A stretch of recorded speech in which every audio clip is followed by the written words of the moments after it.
Matunog balik tayo dito sa trilyonaryo ninyong idol na ngayon ay laman na ng social media.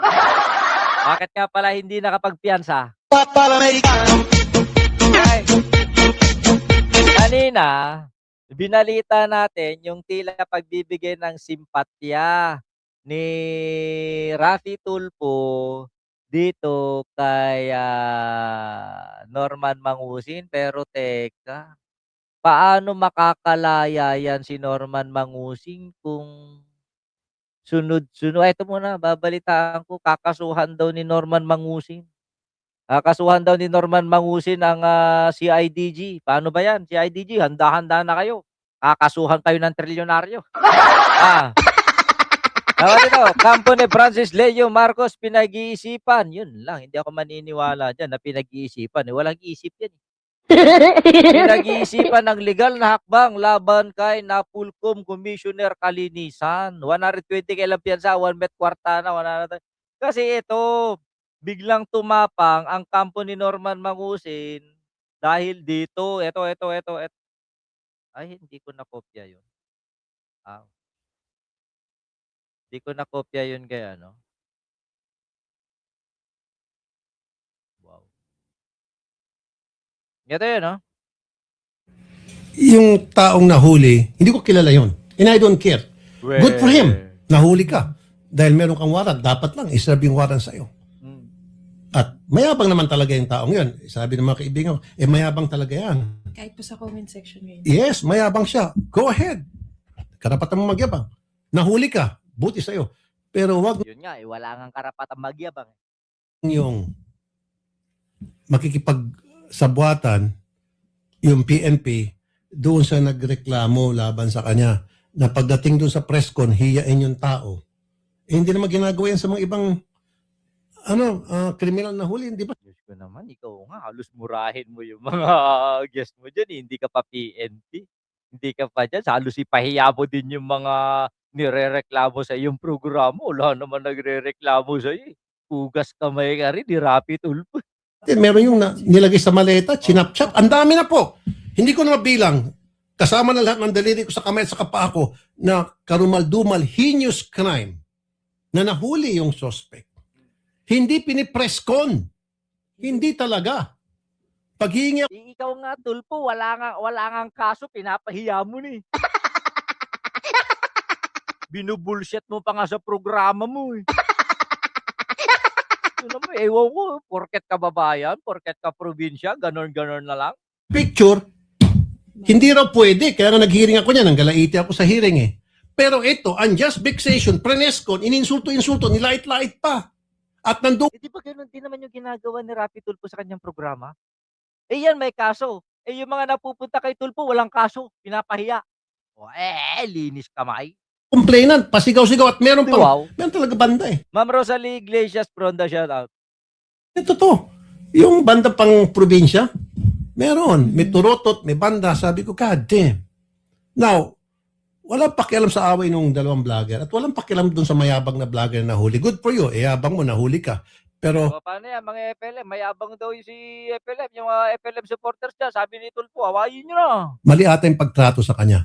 Hindi na tama. At idudugtong ko yan dun sa mga insidente rito na tayo humiling sa PNP na bigyan tayo ng warrant, picture, total, may warrant naman, karumal-dumal na krimen, ng rape, namatay. Ayaw tayo bigyan. Suspect. Sabi ko nga sa inyo, yun nangyari doon, propaganda lang. Yung nangyari doon, nung mahuli si Kulaong, parang propaganda lang yun. O eto, sandali lang. Mamaya-maya na yan. Tignan natin yung mga update dito sa usapin ni Kulaong. Maliban dyan sa pagsasalita ni Brother Raffy Tulfo, paano yan? Kulaong, mukhang hindi ka na makakalaya. Dahil tutuluyan ka ng Napulcom mo. Kasi may nasilip ang Napulcom kanina. O eto, Francis Leo Marcos has unlicensed security, hindi lisensyado mga security, expired na baril. Yan ang natuklasan ng Napulcom. Yari ka rito. 'Di ba? At saka eto pa, 'di ba, maliban diyan, kakasuhan din yata, di umano yung mga nagpapanggap na security aid mo. Yung mga nagsasabi sa live na, "O yan, siyam na illegal na escort, loose firearm, minuugnay kay Francis Leo Marcos," sabi yang ng Napolcom ni Ralph Calinisan. Aray ko.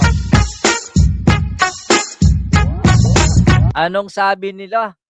120,000 na lang hindi pa makapagpiyansa, 'di ba? Kung todo naman daw yung mga abogado niya, pero bakit sinasabi nila na trilyonaryo, kinabibiliban ng maraming tao, ng mga Pilipino, pero hindi makapagbigay ng piyansa. Yun pala, hindi pala talaga gustong pagpiyansahin ito ng CIDG. Pinipigilan lang pala nila yung pagpapiyansa. O eto, balita. Umapela ang PNP Criminal Investigation and Detection Group sa korte na huwag payagang makapagpiyansa si Aray ko. Norman Mangusin o mas kilalang Francis Leo Marcos. Balita mula sa kampo, karami hatid ni Radyo Patrol Marlene Padiernos, Mars. Rika at Jeff, naghain ng opposition for bail sa Parañaque RTC ang PNP Criminal Investigation and Detection Group laban sa vlogger na si Norman Mangusin na kilala rin bilang Francis Leo Marcos. Ayon kay CIDG NCR Chief Police Colonel John Giagi, hiniling nila sa korte na huwag munang payagan si Mangusin na makapagpiyansa dahil sa mga nakabinding kaso nito para sa swindling o estafa. Dahil dito, iginiit ng mga otoridad na may tuturing ng flight risk at habitual delinquent si Mangusin na maaaring maging batayan para hindi siya pagkalooban ng piyansa. Samantalang nilinaw naman ni Giagi na wala pang tugon ng korte rito at ipanahubayan na ito sa sukom ang desisyon hinggil sa kanilang hiling. Yan ang balitang kumpirmado, sigurado. Ito ang Radyo Patrol, Marlene Padiernos, DZM. Kawawang Mangusin, hindi pinagpapiyansa.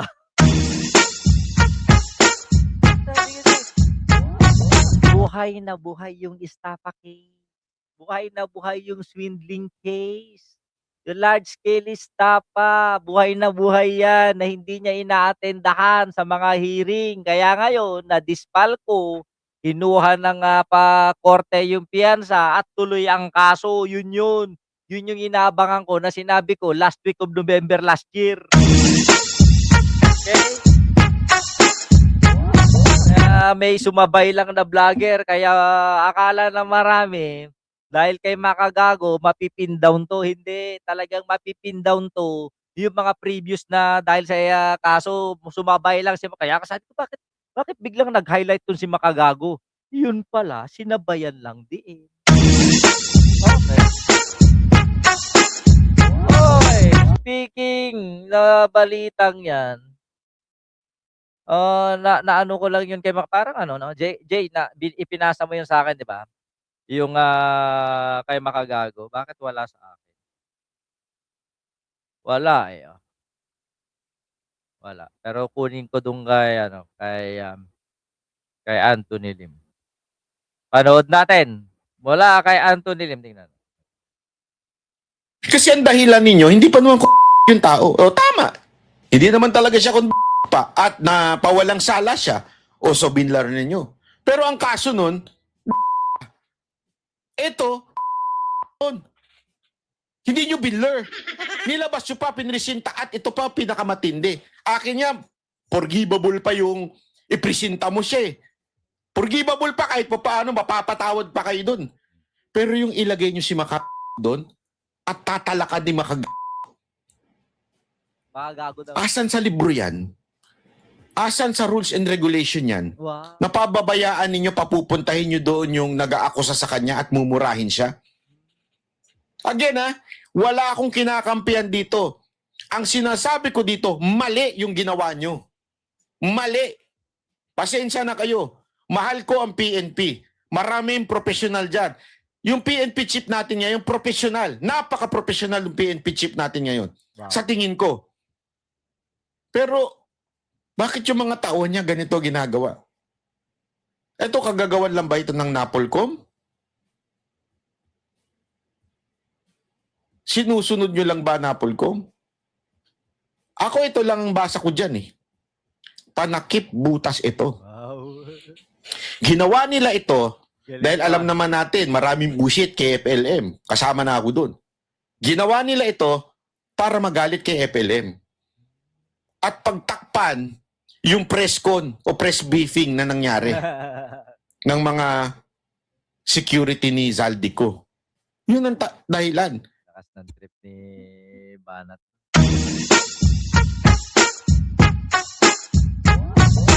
Reklamo ng reklamo dahil ipresenta yung isang kriminal. Putang ina, yung panahon ni Digong niya, hindi nga napatunayang kriminal, hindi nga nakaso, hindi nga na-present sa press con dahil hindi na makaka-present sa press con dahil pinatay na. Ano nakakahiya doon? 'Di ba? Mas nakakahiya doon. Ano nakakadiri doon? Di syempre yung panahon ni Digong. Buti nga yan, na-present pa eh. 'Di ba? Ipinakita sa tao na para hindi pamarisan.